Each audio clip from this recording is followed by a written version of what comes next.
Y lo vamos a hacer con la ayuda de Juan Enrique Cadeñanos, director para España de Admiral Markets. Juan, ¿qué tal? Buenas tardes. ¿Qué tal? Buenas tardes. Bueno, ¿cómo ves el contexto actual de los mercados? La semana pasada veíamos pues algo de cautela, algo de movimiento lateral. ¿Cómo ves este inicio de semana?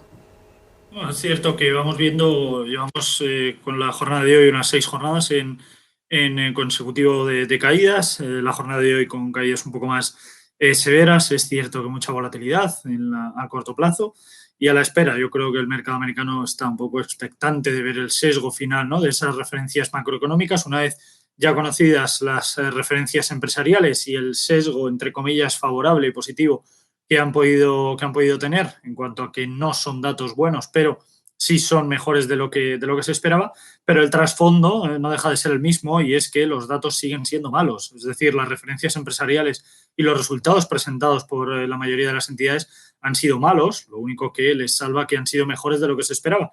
Pero a lo que me refiero es que a medio plazo esos resultados negativos lastrarán las posibilidades de ver esas compañías en crecimiento, y es un poco lo que se está viendo. Hay mucha incertidumbre, muchas dudas con respecto a la evolución en el corto y en el medio plazo de la renta variable, sobre todo en el mercado americano, y apertura y, lógicamente, expectativas negativas ahora mismo para un Standard & Poor's que verá cómo puede, en definitiva, no conseguir superar esos 4.000 puntos como objetivo a corto plazo que se representaba, y, como digo, a la espera de esas referencias macroeconómicas, ver el sesgo y ver cuál puede ser la dirección. ¿Qué expectativas tienes para el dato de PIB pues que se podría revisar al alza esta semana? También entre las referencias vamos a escuchar a Powell. No sé en qué estás poniendo el foco cuando miramos sobre todo a Estados Unidos. Es lógico que.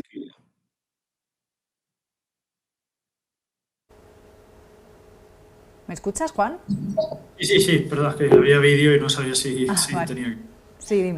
Quería hacer referencia a que, lógicamente, el dato de PIB será muy importante. Conoceremos, lógicamente, ya no solo la parte de PIB, veremos el PMI manufacturero, veremos referencias también por la parte europea que podrán arrastrar desde un lado positivo o negativo, dependiendo del sesgo, también al mercado americano. Pero, lógicamente, veremos esa conferencia, ese vídeo de Powell, cómo transmite esa posible confianza al inversor, y, sobre todo, en cuanto a la parte del consumo, el cual, lógicamente, ha tenido una evolución algo desfavorable en toda esta situación de pandemia, en toda esta situación de COVID, y esto, lógicamente, arrastra mucho al PIB. No hay que olvidar que el PIB estadounidense está representado por 2/3 del consumo, y esto, lógicamente, tiene, como digo, una repercusión directa y muy importante. ¿Qué opinas de lo que está sucediendo en los bonos? Porque la semana pasada era uno de los grandes temas, ¿no?, esa subida de los rendimientos, sobre todo en el Treasury americano. Hoy sigue siendo, desde luego, otra de las referencias. ¿Tú cómo lo ves? Bueno, todo lo que sea positivo para bonos, positivo en general para el dólar también, y negativo para la renta variable, irán de la mano en ambas, en direcciones contrarias, pero van totalmente relacionados. Es cierto que yo creo que podremos ir a más, de hecho, en cuanto a la situación de los bonos estadounidenses, así como iremos a menos en cuanto a la renta variable americana, al menos en el corto y en el medio plazo. Y esto, lógicamente, tendremos que ir haciendo balance, sobre todo con los comentarios por parte de la Reserva Federal, con los comentarios, sobre todo en cuanto a las medidas que se tomen por parte del gobierno de Biden, y, lógicamente, ver cuál es el impacto final que tienen estas medidas, sobre todo en el corto plazo. Esas medidas de estímulo fiscal que se espera que sigan teniendo un sesgo, de alguna forma, no digo positivo, pero sí que tenga algo de impacto en la economía a corto plazo. Y, lógicamente, como digo, si la renta variable sigue evolucionando de forma negativa, que es la expectativa está en ese lado, la situación de los bonos seguirá yendo en la dirección en la que está ahora. ¿Qué me dices de Boeing? Es una de las compañías a las que estábamos vigilando, ¿no?, en esta apertura del mercado en Estados Unidos. Ha recomendado suspender las operaciones del modelo 777. De nuevo, Boeing, ¿no?, nos da que hablar por problemas en sus aviones. No le está penalizando especialmente, no está cayendo poco más de un 2%, pero, bueno, en definitiva, ¿qué puede suponer esto para la compañía? Es algo negativo, quiero decir, en cuanto a, sobre todo, referencias de confianza, ¿no?, por parte del inversor y también por parte del accionista actual. Hablamos de una compañía muy sólida, con muy buenos números en cuanto a los últimos resultados presentados por la misma. Tuvieron un sesgo favorable, entre comillas. Hablábamos también la semana pasada con respecto a la entidad en cuanto a la relación que tiene en su parte de negocio para la parte aeroespacial, y, lógicamente, está copando mucho protagonismo la parte positiva en este sentido, que las noticias negativas que al final tendrán un impacto muy ligero en cuanto a la situación actual. Veremos a ver comunicados de la entidad, comunicados de la empresa y sobre todo cómo se lo toma el mercado, pero en principio no creo que sea algo de lo que Boeing deba preocuparse, al menos no en el corto plazo, y el accionista no creo que se deba preocupar por esta situación. También quería preguntarte, bueno, pues parece que todos los días hablamos de los nuevos máximos del Bitcoin, pero bueno, también en definitiva no solo preguntarte por el Bitcoin, sino también por Tesla, ¿no? Ha habido un analista que hablaba hoy, me parece que tengo el nombre por aquí, de Wedbush Securities, decía que Tesla, bueno, va camino ya de obtener más dinero de sus inversiones en Bitcoin que de sus ventas de coches. Más allá de la anécdota, ¿no? ¿Cómo ves la evolución de la criptomoneda, la evolución del mercado? Hoy sí que está corrigiendo un poco, pero bueno, ha alcanzado unos máximos este fin de semana y en definitiva, bueno, pues las noticias que vamos conociendo día a día de las compañías y cómo van posicionándose en el mundo cripto. Bueno, hablamos de un activo que esta misma mañana, bueno, no mañana, quiero decir, en el arranque de su jornada hacía un 57.000 y en los mínimos de la sesión de hoy han sido 47.000. Estamos hablando de 10.000 de diferencia con respecto a los 57. Aproximadamente un 18% de caída lo que ha ido en intradía, ahora por el momento cotizando en torno a los 52.000. Lo esperado, ¿no? En cuanto a la parte del Bitcoin, toda esa volatilidad que tiene en el corto plazo y lógicamente esas previsiones que tiene para corto plazo es que aumente, que siga en concreto esa volatilidad y movimientos en rango. Lo hablábamos también hace 3 semanas en el mismo programa y hacíamos referencia a que Bitcoin podría perfectamente alcanzar niveles de los $60.000 y que también podría verse de nuevo cotizando en torno a los 30.000. Como digo, esa volatilidad en rango muy amplio, con una beta muy elevada. Hablamos de una beta por encima casi de 2, lo cual es muy elevado.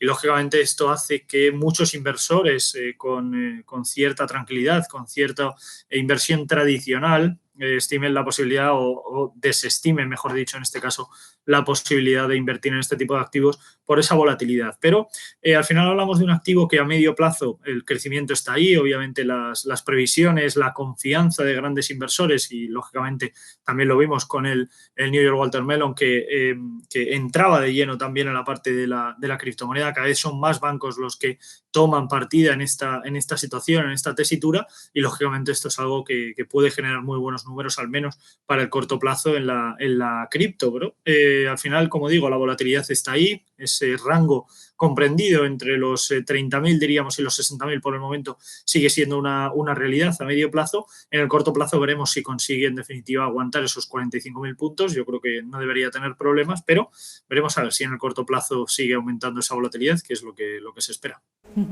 Quería preguntarte también por las materias primas. Vemos cómo sigue subiendo el petróleo en estos días. Ahora mismo, bueno, pues tenemos también al Brent por encima de los $64, sigue subiendo, ¿no? Ligeramente, pero quería preguntarte ya no solo por el petróleo, sino también por el cobre, tocando máximos de 10 años. ¿Cómo ves estas dos referencias? Sobre todo lo del cobre, ¿no? Que hablamos menos de ello, pero que también lleva semanas, bueno, pues poquito a poco consolidando. Al final es cierto que bueno, la situación que hay con respecto a ya en general a todas las materias primas, pero no solo a ellas, sino también a la parte de metales en concreto, es cierto que la evolución sigue siendo buena, no tan buena como lo que vimos semanas atrás o meses incluso atrás. También lo podemos ver en la evolución del oro, de la plata, el paladio, por ejemplo, muy buena alternativa, el rodio también muy buena alternativa. Pero hablamos de activos más a medio plazo y no a corto plazo. La buena evolución de las criptomonedas en general debería seguir, en este caso, en la dirección contraria con respecto a los metales. Hablamos de activos refugios que el inversor sale de él para poder entrar en un activo mucho más especulativo como es la parte Cripto. Pero en definitiva, a medida que vaya aumentando esa volatilidad en las criptomonedas, que siga en este caso la parte de Bitcoin, la parte del resto de criptomonedas principales, aumentando esa volatilidad y disminuyendo en precio, los metales volverán de nuevo a tener un sesgo claramente positivo. Lo hemos visto y lo seguimos viendo en el cobre, lo seguimos viendo en la plata, lo seguimos viendo claramente en el oro, con subidas muy elevadas, muy importantes en la jornada de hoy y, lógicamente, las perspectivas siguen siendo muy buenas, pero más a medio plazo que a corto plazo. ¿Y qué me dices de Europa? ¿Cómo ves el momento actual? ¿Cómo ves los resultados, ¿no? que se han ido presentando? Hoy en el caso de España conocíamos los de Almiral. Más allá de eso, ¿cómo ¿Cómo ves el contexto, ¿no? La temporada de resultados que ya se va acercando a su fin? Esta semana tenemos más nombres, ¿no? Vamos a tener Nagas, vamos a tener Telefónica. ¿Cuáles son tus expectativas y tu visión general? Para la parte de lo que es la parte empresarial, en concreto para España, no se esperan buenos números, no podemos hablar de una evolución favorable o sobre todo de una situación favorable para la parte empresarial. No hablamos en general de sectores que tengan músculo. Hemos visto los resultados, por ejemplo, de la banca, que fueron muy malos, pero mejores de lo que se esperaba y era lo que le estaba dando también alas al selectivo español.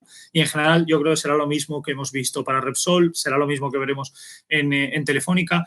Principales compañías que, al igual que en el caso del mercado americano, van a tener un sesgo negativo en sus resultados, pero alguna de ellas es muy probable que tenga resultados mejores de las expectativas, en este caso que tienen el consenso de analistas, y esto lógicamente debería ser tomado de una forma positiva para los mercados y en concreto también para los inversores. Por lo tanto, es probable que veamos un IBEX 35 aguantar, lógicamente, de forma definitiva esos 8.000 puntos y atacar de nuevo esos 8.200, 8.300 para, en definitiva, poder volver a ver de nuevo niveles importantes. Pero, como digo, iremos viendo paso a paso, caso a caso y, bueno, resultado a resultado, cuál es el sesgo final y, sobre todo, cuál es el impacto que puede tener en su sector. Hablamos de compañías que están relativamente baratas con respecto al sector al que pertenecen. Es cierto que niveles de PER, de capitalización y de EBITDA en los resultados anteriores tenía descuentos por comparativos importantes, pero lógicamente estos resultados serán diametralmente distintos a los que hemos conocido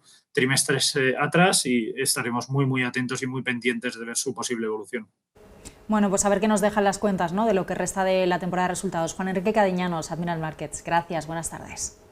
Gracias a vosotros.